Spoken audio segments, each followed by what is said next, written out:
Hello, welcome to my channel. Today I'm going to talk about looping again.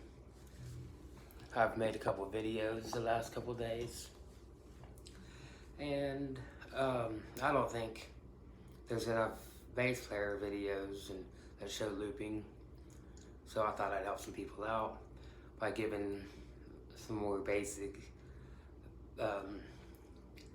ideas put together with effects and stuff. Maybe kind of show what I do. So, let's get started here.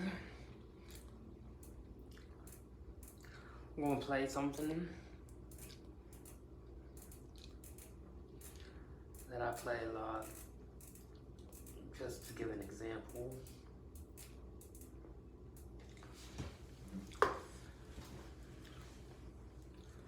It's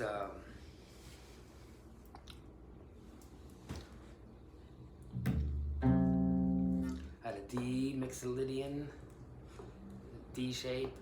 It's your blues chord. D, F sharp, and C. A little triangle shape. And then I do the little inversion here.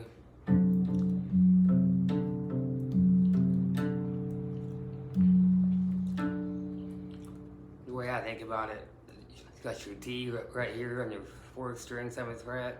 That's your root note. Then I'm playing the F sharp up here and the C right here. And then up here I'm playing D, F sharp, and C. It's just different. Same chord, different order. So, first thing I do is going to lay that down. Here's a 4 count.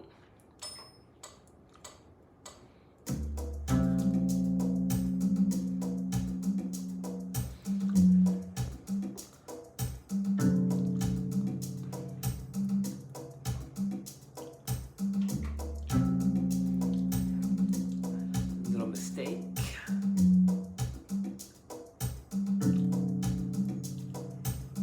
And then I put a bass line.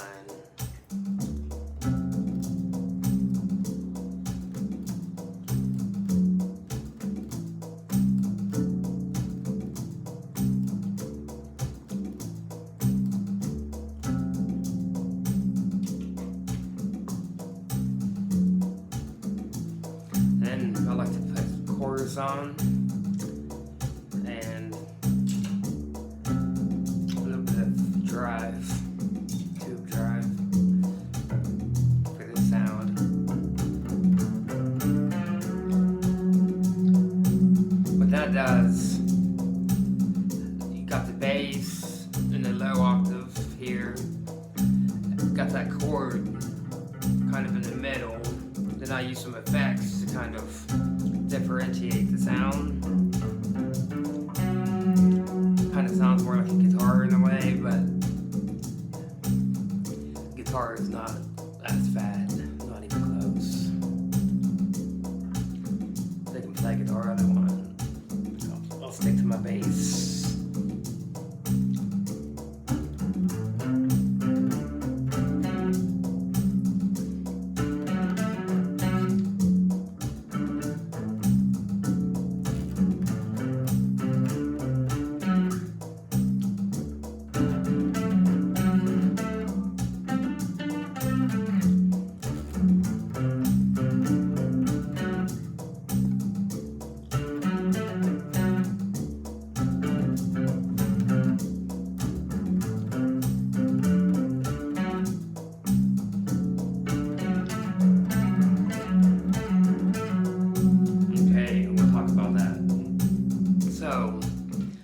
All that I just played is that blue shape. It's all arpeggio, every bit of it was.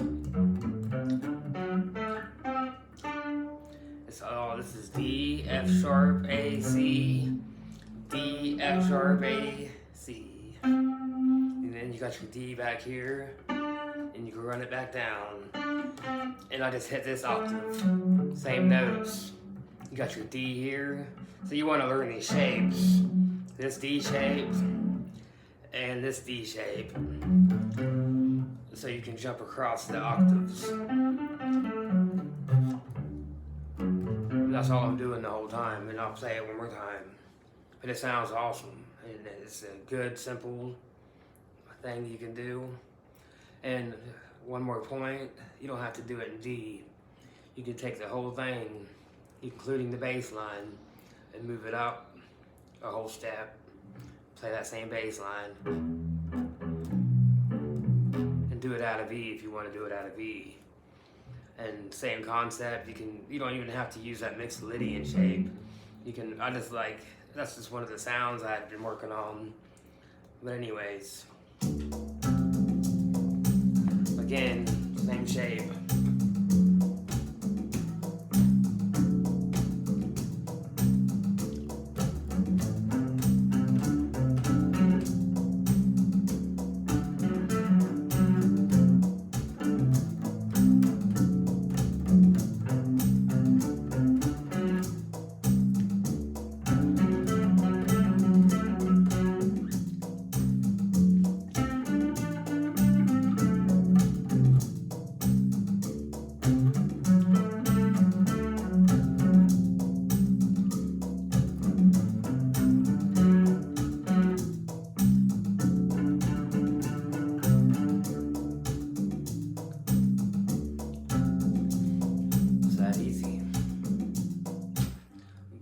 Key is you gotta learn them shapes. So, and the best way to do it is a loop pedal. And most of this stuff that I play is stuff I made up when I was learning this stuff. You know, if I needed to learn that E shape or that was a D shape, I would need to know them notes. That's what I did. I would play it up here, I'd come up here and play that shape over and over. And then you just jam with it.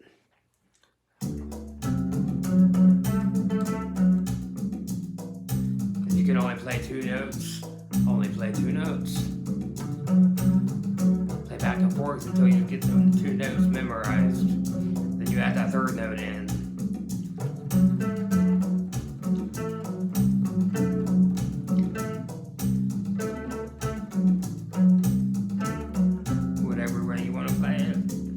Add that fourth note in.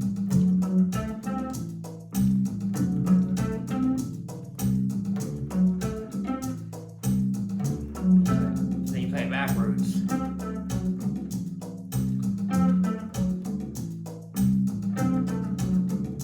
Then you play it inside out.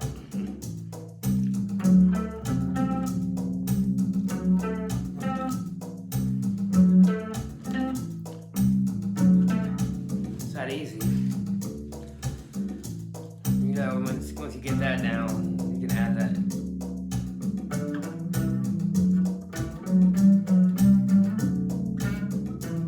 You know, the extra notes out of that Mixolydian. Ultimately, I think in chord shapes. When I see a D7, I'm thinking D7. That's D7. But I know that the Mixolydian is a Mixolydian mode. But I think in chord shapes, and then all the other notes are like my color tones. So I know I got this shape, and that takes up 4 of the notes right there. You got 3 notes left of the scale. It's just an easier way to think. You don't have to think, oh, D, E, F sharp, G, A, B, whatever. You know you got that shape. You got outside color tones that you can use. Really, you don't even have to, you can use any notes you want to use. It doesn't really matter. It's all about where you place them. So, that's one example. So, I want to take the same idea, because I like talking about looping and I don't have anything else to do. We'll play this out of E for the people that want to play out of E. I'm going to play the same exact thing just to show you how it all transposes, whatever.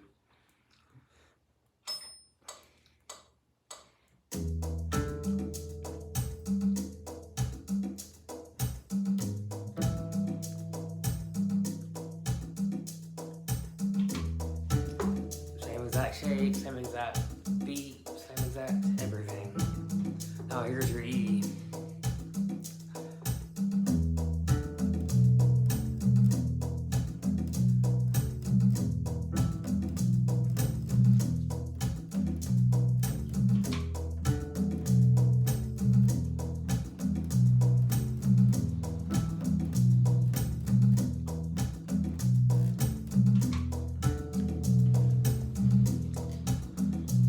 Again, you move that D shape up to an E. Same note, same fingering. Put that chorus on.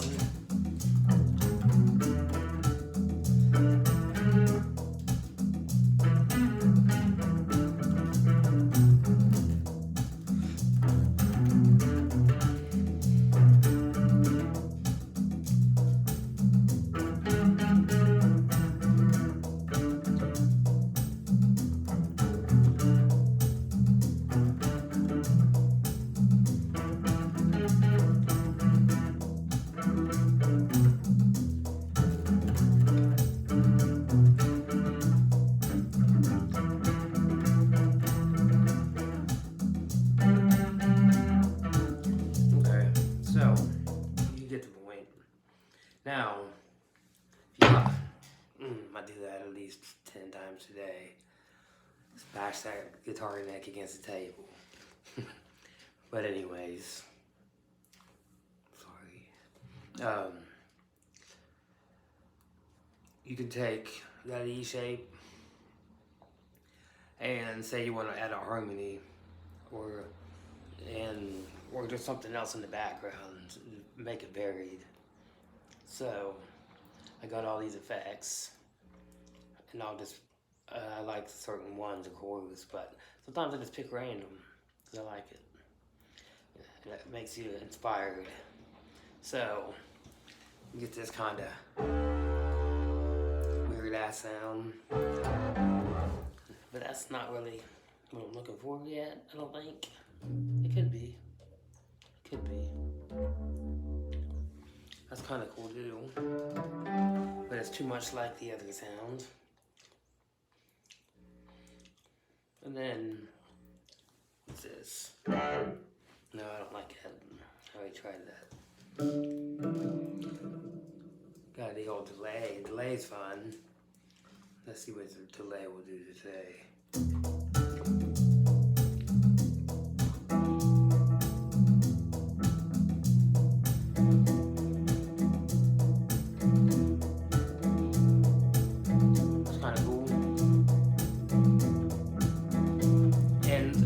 I'm just hitting the E. So, as you can see, the pattern that comes from all this, you just pick notes from your chord and move them around.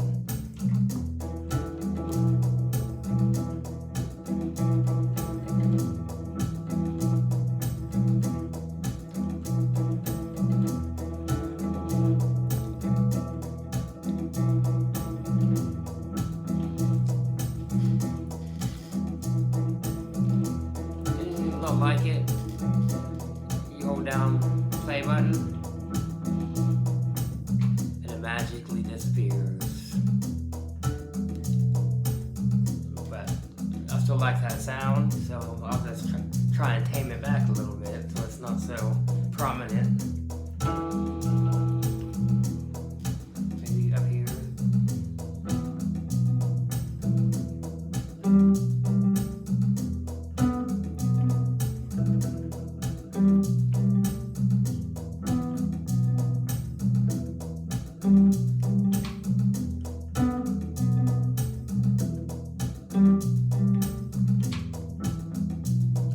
See, and there's things with these pedals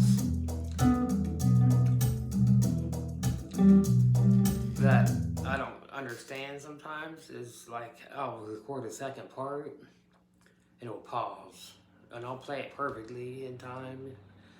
Click on the play button, wait for it to play, and then it will wait all the way back around before it comes back in. And it didn't used to do that, so I hit some kind of button, but it drives me crazy. But But then when you start messing with buttons, then you end up messing up the entire thing. So I just leave it the way it is for now, and I'll figure it out one day. But it's annoying. So anyhow, I'm not much of a talker here, so I'm just talking random. If I stop, it's just because things come to my mind, different points, different struggles that I struggle with. So I'm just talking, but put this on.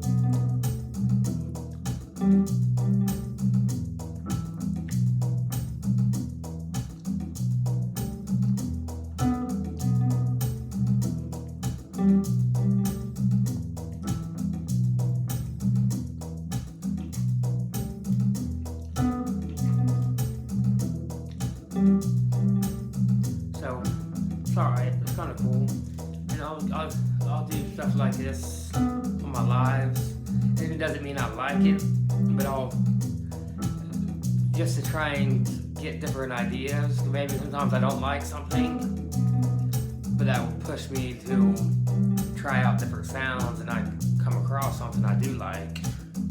So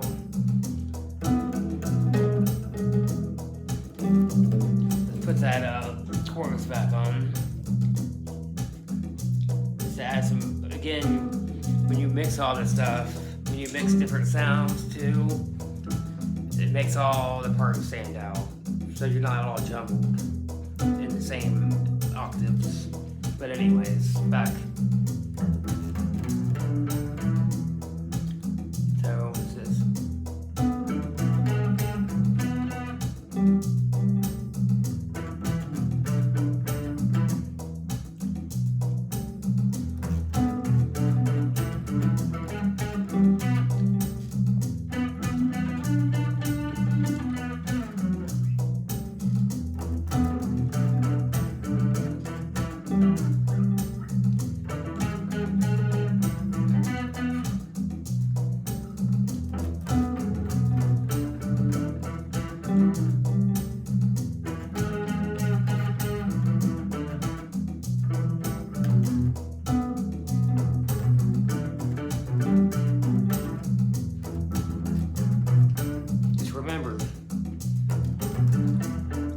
All that same shape. I haven't strayed at all from that.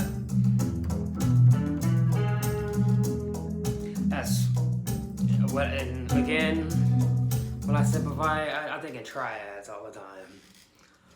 So when I see this shape, I see the two triads. This triad here, and that D, like a color note. So it's kind of like I see the triad, and I know these little outside notes were close by. But that D's like on the Mixolydian, that's your key note. It's that flat 7. It gives it that blues tone. See, if you play a sharp on that D, you don't have that same effect. You know. That'd be your normal major tone, but that flat 7's your blues.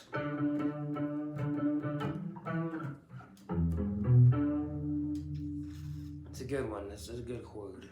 It's a nice, lovely chord. One of my favorites. Anyhow, so.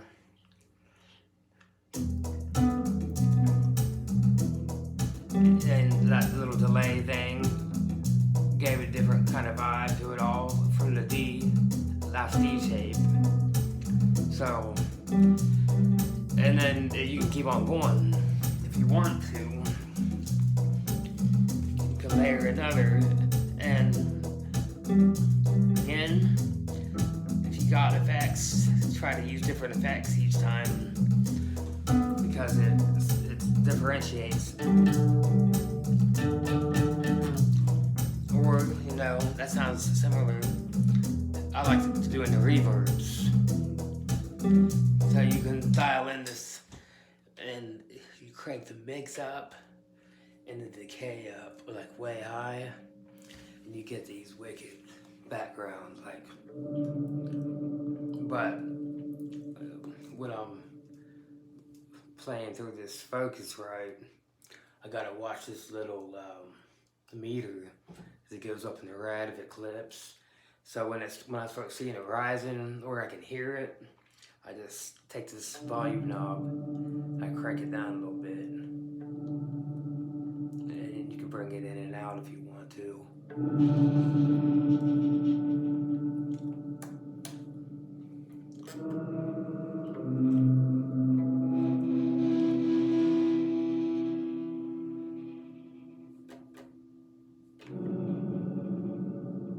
So, and it gets really wicked and cool, but it can get out of hand sometimes, so you gotta be careful. Because sometimes I get zoned in and I'll just get crazy on the reverb, and it's fun. But anyways, I want to take it on this and see what it does. So, again, back to the magic shape of the E. And we're going to stay with that E. We're going to outline that E, but we're going to do it with the weird eye sounds. I got an E here, I got a G sharp here, and I got a B here. Same notes.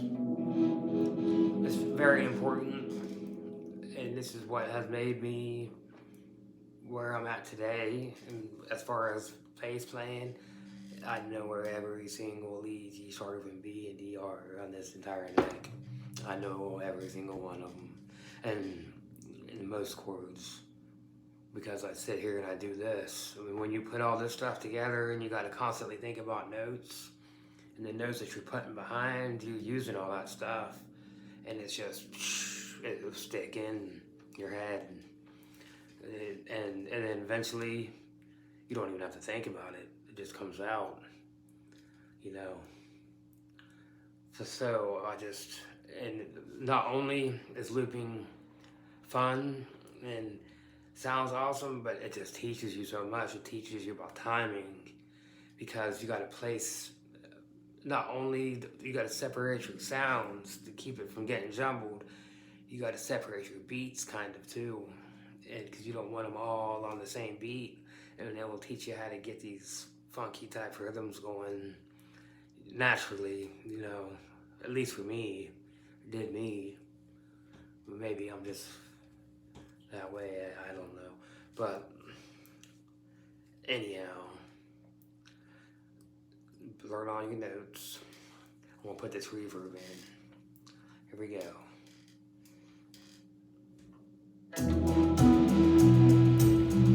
See, it gets crazy, so you gotta dial back.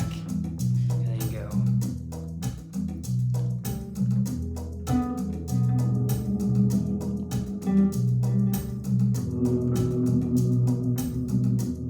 Okay, ready?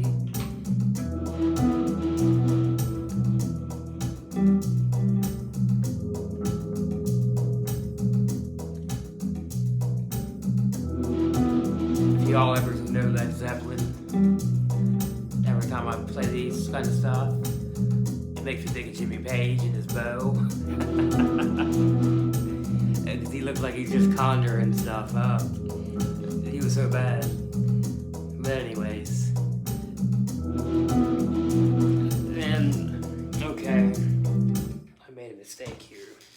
What I like to do on these, this is good, another good trick. I got 2-track on the looper. So, what I'll do, take that back off, and I'll switch over to track 2, because since it gets all crazy and wombly sometimes, if you put it on track 2, you can turn down track 2 individually. It's got these little sliders on the pedal, and then it takes away all that the crazy ass sounds and the speakers overpowering. So let's go. Hold on.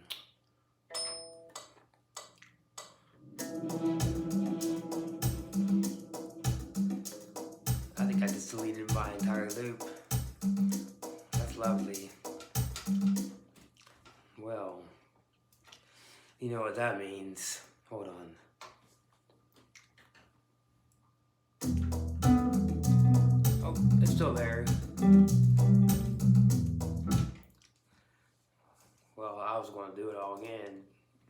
bonus footage, but now I ain't got to. Okay. See, then this is kind of where the 2-track looping, I don't know enough about it yet. It's almost like every time I use it, I'm praying that it works. It's that kind of thing. Because the timing, and I don't understand. You got a free measure. It's got 2 different measures. You can sync them up. It's the operator. I'm just used to an old school. But like I was talking about earlier, how it pauses after you record on the second track, and that's some kind of setting. And there's other things I don't know about. You can get additional foot pedals, and the same thing with the stomp.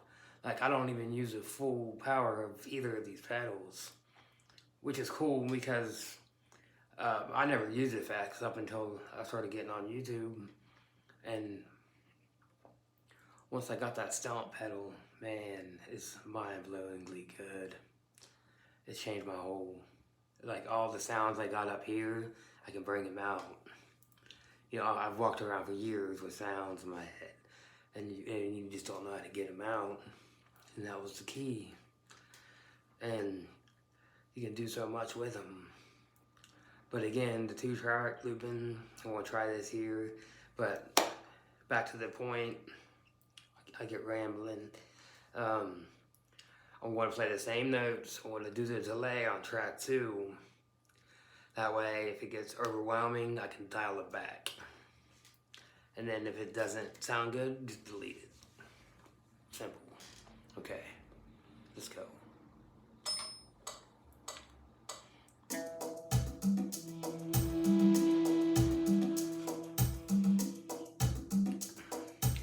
Okay, well,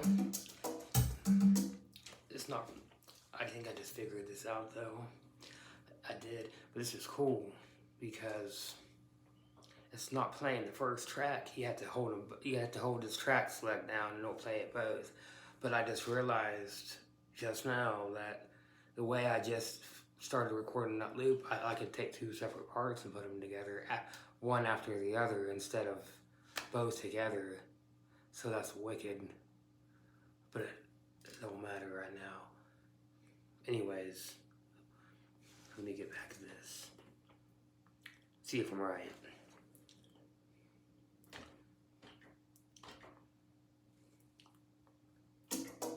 Nope.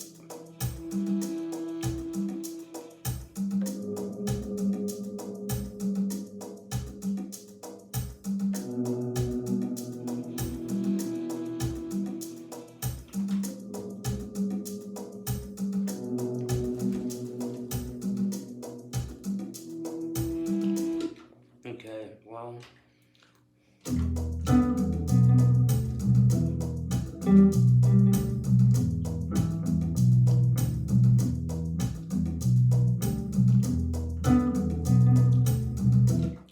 Now let's see if we'll play them both.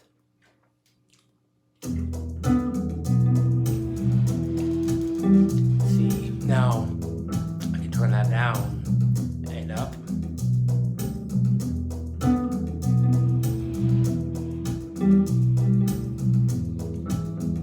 And it's just for a little background. Starting to loop from the beginning and see how it evolves. And again, it's all that one chord. Genius. Not really. It's just studying, simple study, and this is how I study. Gotta be wise. Get old. Find new ways. So after all this crazy mess, then play solo.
and when you're struggling to sync it all up and all that, it's going to happen. And when you practice in your solos, and you don't have to worry about being on time so much in the beginning. You just want to get the shapes down and play them straight up and down, however you can do it. Nothing has to be perfect. I mean, there's probably a million people that crucify me for saying that you don't need to play it in time, but you don't. I mean, I've been playing other things many different ways, and people learn differently.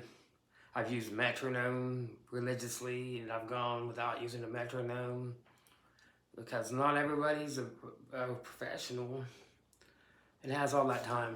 And you know, somebody just want to pick up, and you might want to study something, but you don't want to get a metronome out and listen to a click. That's why I got a loop pedal. I started off with a Tascam, and because I didn't even know what a loop pedal was. And I sat in the basement with a Tascam, and I would play something like I do now, and I would have to go back and figure out how I could get it to repeat over and over, which was, I don't even remember how I'd done it, but I got pretty good at it. And then I'll never forget, it was in March of 2020, I went and bought that looper, and when I got home, it was on the news. They were shutting down the country because of COVID. And that was the day I first got a loop pedal. And I'll always remember that. And I burnt that pedal up. But, and I didn't really know it was a thing. And I started getting into Yannick Winzella, who I recommend. And that's where I learned about the chords and that kind of thing. Playing chords on bass, which my whole life, I never knew about playing. I just assumed you don't play chords on bass. And I was kind of closed-minded, I think. And using effects, I just thought that's not what bass players do. But when I got in my 30s, I realized one day that I couldn't play. I could copy anybody, I could learn cover songs, but I couldn't play anything that was mine. And so I told myself, I'm going to study music, and I'm going to study, and I'm going to learn how to play, and that's what I did.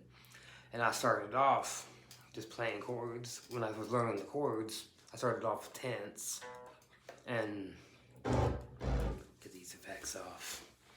Started off with tenths, and that was the first kind of thing I learned. I wrote a song at a C.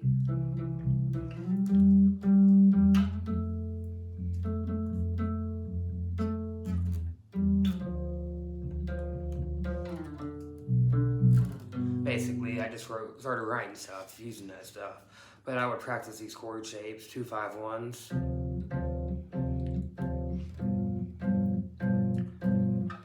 And I wouldn't have a backing track. So when I played those, I would have to have that sound in here. And I would just run through the scales.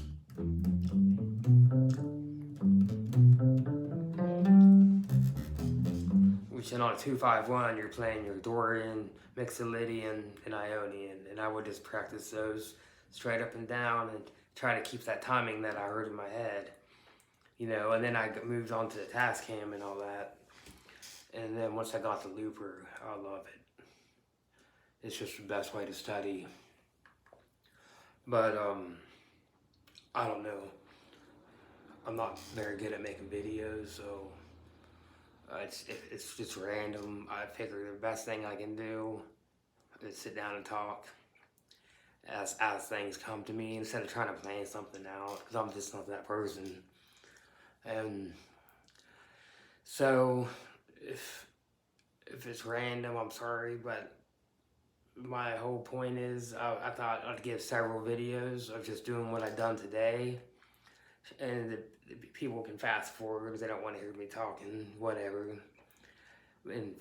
But I want to put in different examples, different keys of really basic stuff that new people can hear, and they can try it out. And again, that's just a Mixolydian shape. if you don't know that shape, just learn them notes. Don't even worry about anything else. Just all you need to know is that's a mixolydian. That's a 7, an E7, and an E mixolydian. All the other theory doesn't matter. You focus on that one thing. That's what that is. And then you worry about the rest of it after you know that. I learned a long time ago when I started going through chord progressions. I learned one chord at a time. I didn't worry about chord number 2. None of that, no outside. I would focus on that one thing, that E, whatever. And that'd be my practice for weeks sometime. And I would make multiple ways of playing that same thing. Different beats, and until I burned it in. And once I got that down, like on the 2-5-1, I would start off with, at a C, I'd start with D Dorian. And I would burn D Dorian up. I would make up funk stuff. And then solo the Dorian. You know, and I would make up jazz stuff. And, you know, and then I would add that second chord in, the 2 and the 5, and I would solo between those two. And every day I'd get off work like I do now, and I practice. And almost every day I'd have a new beat in my head, but I'd use the same chords, you know, those 2 chords that I'm working on, and I'll make something up. You know, and I just do that until I get tired of it, and I know it, and then move on to the next thing. But when you learn, you just want to break everything down.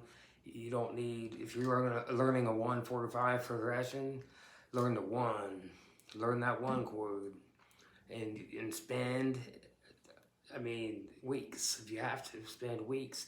And you can add the other 2 chords in if you want, but try to get that first one where it's ingrained in your head. And then you move on to the second chord, and you ingrain that into your head, but at the same time, you're going back with that first chord, and you're linking them together. So you don't want to forget the first chord that you ingrained. You want to ingrain them both, and you just continue that to build that up until you can solo across the progression. So again, I'm no master. I'm self-taught. I'm 100% self-taught, other than YouTube and, you know, John Paul Jones and Paul McCartney and James Jamerson on the stereo. But I grew up on 1950s music, and the Beatles are my favorite band. Then I got into Black Sabbath and Led Zeppelin and Pantera and Metallica, Lamb of God, and I love all that stuff. And I know it deeply. I know 50s music. I probably know 50s music better than the people that lived it. It's in my soul. I grew up obsessed, and I knew all those songs. I was obsessed with the Beatles, and I know all their songs in my head. Obsessed with Metallica, Black Sabbath, and I'd burn that stuff in. And and then when you start writing your own music, it just comes out. You hear all them influences, you know. And I'm proud that I found my own thing. It took me years. So you don't ever give up. But I appreciate people that support my channel. And I'm going to get better over time, get better equipment, give better lessons. I'm going to get a whiteboard and put a whiteboard up and go over basic theory. In my opinion, you want to learn something, you write it down. So I have a way of writing stuff out, and if you write it out that way, the way I do it, at least for me, it's a good visual, and it sticks in your head. And it's something that common sense, but nobody taught me it. I just did it by writing it down, and I make a little vertical and a little horizontal, and I go across the chords and write them all out. And then you can see how they all match up. All the scales match up, all the chords match up. But one of the most important things, I can't read music at all. I mean, very little on paper. I know the notes on here, put a piece of sheet music in front of me. If it says a note over top, I can understand what it's saying, but I can't read them little staffs too fast. I'm slow at it. And it's just never something that's never... I feel like you play music, you don't read music. You know, I can hear. And again, people won't disagree. And it depends on what your desire is. If your desire is to read music and to play in an orchestra or a symphony, then yeah, you want to be good at studying. But if you're just wanting to write your own music and just jam and make up loops, do you need to read music? No. I mean, it only helps. But maybe someday I will. If I ever get that desire, nobody will stop me, you know. So once I set my mind, I can do it. Just like I did this. So, anyways, I appreciate all the support. And I'll be doing some live streaming later this evening. Anybody who wants to come and watch, I'll be playing the same type of stuff. I'm working on minor 251s lately. That's my new sounds that I like. And getting that new melodic minor style. Not new, but new to me. So, I just appreciate all the support and thank you for watching. Have a good day.